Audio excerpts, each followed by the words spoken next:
m'appelle Nicolas, je suis consultant depuis une dizaine d'années dans le monde de l'entreprise, en particulier de l'industrie. Et depuis quelques années, j'accompagne les entreprises sur le sujet de la transition écologique.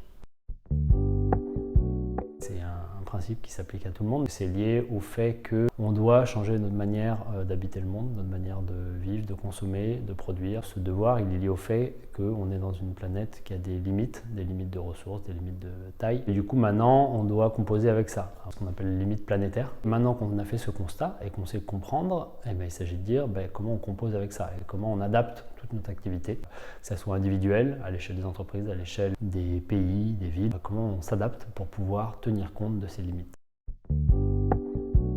C'est important d'abord parce que ça concerne notre vie à tous sur Terre, celle de tous les êtres humains et notre capacité à pouvoir continuer à vivre convenablement sur cette Terre sans compromettre celle des générations futures.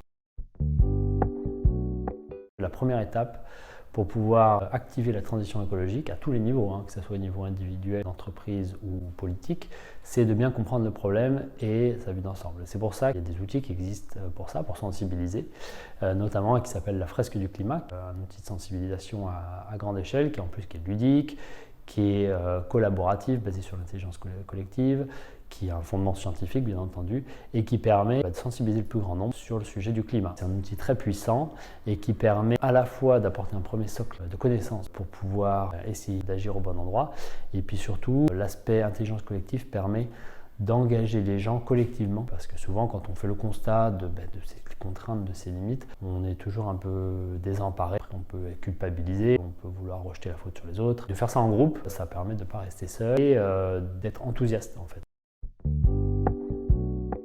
Complexe, systémique, nécessaire.